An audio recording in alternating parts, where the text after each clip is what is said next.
If two things are certain in the automotive world right now, it's SUVs and electrification. And what have we here? An electrified plug-in hybrid SUV. This is the Kia XCeed. But don't worry if you're not quite ready to make the jump to electric, because this is also available with some petrol engines and, whisper it, a pair of diesels too.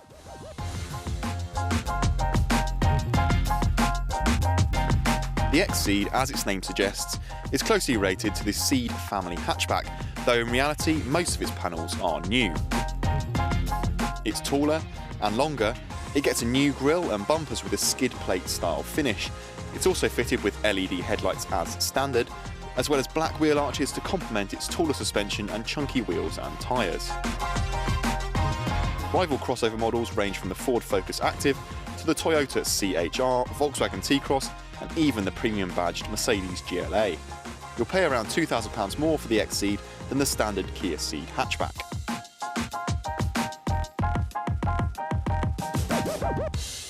Now, we're a bit spoilt these days when it comes to flashy interiors that are littered with technology and fancy trim, but there's a lot to be said for functionality. This cabin is just really simple, logical and easy to use, and in fact, that is praise that we've levied at plenty of Kias over the last few years. The screen is simple, it's responsive and it's easy to use. And if you go for one of the higher spec models, you get this lovely 10.25-inch display, but a bit more on the specs a little later. The climate controls, they're really brilliant as well because you get these big rotary switches which make it easy to use on the move. And then we've got these dials. Okay, they're not fully digital, at least they're not on this trim, but not everyone wants that. Okay, I can't bring up full screen mapping, but I've got the speed right in front of my eyes, and I can bring up things like trip information or fuel economy at the flick of a button. Some cars come with a flash of colour up on the dash, but we think the chrome on our car works really well. And these part fake leather seats, they're heated, which is brilliant on a cold winter's day like today. Now, while I warm up in here, make sure you like this video, subscribe to the Carbuyer YouTube channel, and hit the bell icon so you never miss a video.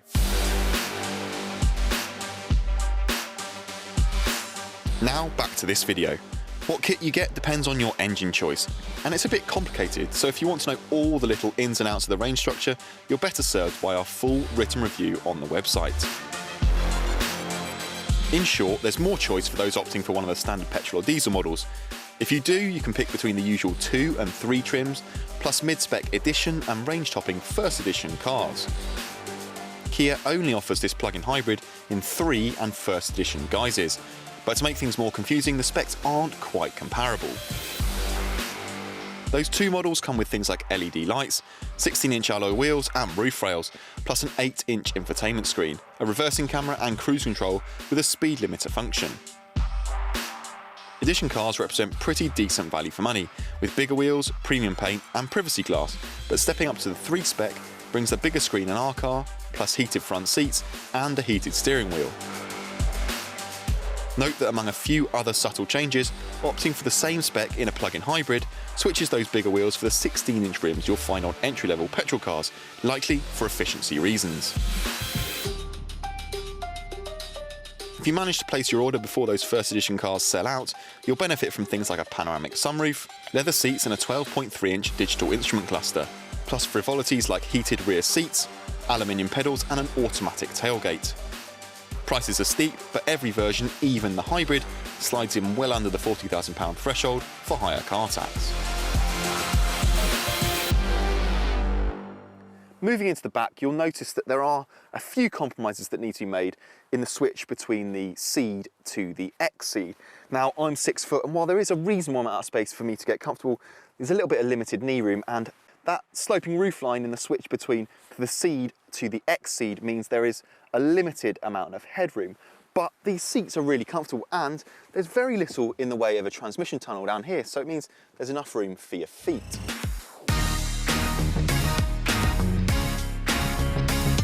However, while those in the back might suffer slightly, it's a different story when it comes to boot space. Thanks to the XCeed's extra length and paired with the Ceed hatch, the area back here is actually 31 litres bigger. Measuring 426 litres is quite a bit bigger than the Ford Focus Active. Beware, however, as is often the case, opting for the plug-in hybrid like this robs the car of vital carrying capacity, with that decent load bay shrinking to just 291 litres. Those wanting a PHEV with a bit more space may be better served with a XCeed Sportswagen estate. Still, you can fold the seats in every version, and top-of-the-range first edition models also get 40-20-40 split folding rear seats, making it easier to load longer items whilst keeping seating for 2 rear seat passengers. The driving experience is devoid of any nasty surprises too. Okay, the XCeed was never the most exciting family hatchback to drive, and raising the suspension hasn't improved it at all, but do you know what? It behaves exactly as you'd expect it to. The suspension has been raised by 20mm, and the car also uses higher profile tyres and new hydraulic bump stops, which in this spec on these wheels works wonders for comfort. Ignoring the plug-in hybrid powertrain and its ability to run on electricity alone, it feels much quieter in here than it does in the standard XCeed, which makes it a fantastic long-distance cruiser, much better than you might expect. Now, as I mentioned, the XCeed and the XCeed aren't exactly the sharpest cars to drive, but the small amount of body lean that you do get on this car helps communicate exactly what it's doing, and the steering, it's satisfying and accurate enough. It's more involving than a full-on high-riding SUV, even if it can't quite match a Ford Focus Active for driver fun.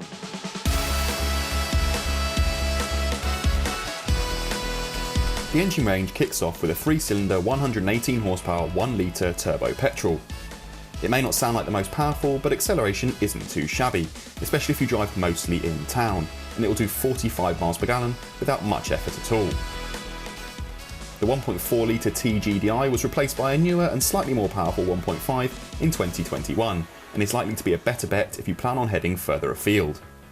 While we've not yet tried this engine, we'd avoid the optional automatic gearbox, which on the older engine slurred shifts and sometimes allowed revs to flare. Kia refuses to shy away from diesel power, at least for the time being. The 1.6 litre diesel is available with either 114 or 138 brake horsepower, the latter of which we found to be a relaxed motorway cruiser with impressive in-gear shove. In reality though, it's not much more economical than the petrols. And then there's the XCeed plug-in hybrid that we've got here. It uses a 1.6 litre petrol engine combined with a battery and electric motor, but unlike some rivals, its modest power output of just 139 brake horsepower means performance is merely adequate, rather than praiseworthy. The car takes 10.6 seconds to get from 0 to 62 miles an hour, but doesn't feel as punchy as the diesels. Kia claims this XCeed plug-in hybrid will do as many as 201 miles per gallon, with CO2 emissions of only 32 grams per kilometre. The result is an official range of 36 miles, though 25 to 30 is probably more realistic. Of course, if you plan on keeping your car for some time, there's that 7-year, 100,000 mile warranty for added peace of mind.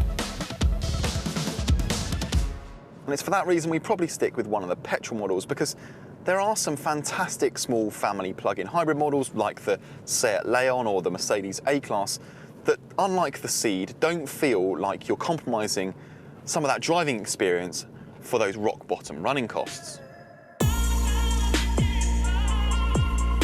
You've heard what we think of the Kia XCeed, but if you're considering one, what are the deal makers and the deal breakers? The XCeed is a really comfortable cruiser without sacrificing much in the way of dynamic ability.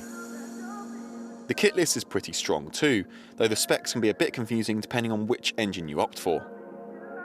Speaking of engines, there's loads to choose from: petrol, diesel or plug-in hybrid. Whichever way you look at it, the XCeed isn't the most exciting car. The higher spec models bring luxury trinkets, but while the cabin is functional, it's a little bit bland. The XCeed isn't as spacious as the hatch inside, but the boot is a good size, apart from if you go for this plug-in hybrid version. So there you have it. Whilst the Kia XCeed is not one to set the world alight, it is a pretty accomplished small crossover style take on the traditional family car. The Kia XCeed's raised soft suspension actually makes it a smooth and relaxing car to drive without affecting the rest of the driving experience. Okay, the interior is a little bit bland, but there are plenty of specs to choose from and a wide engine range too. If you're in the market for a small family SUV, the Kia XCeed should not be overlooked. If you enjoyed this video, then why not watch our Volkswagen T-Roc review and our family SUVs playlist. As ever, thank you for watching.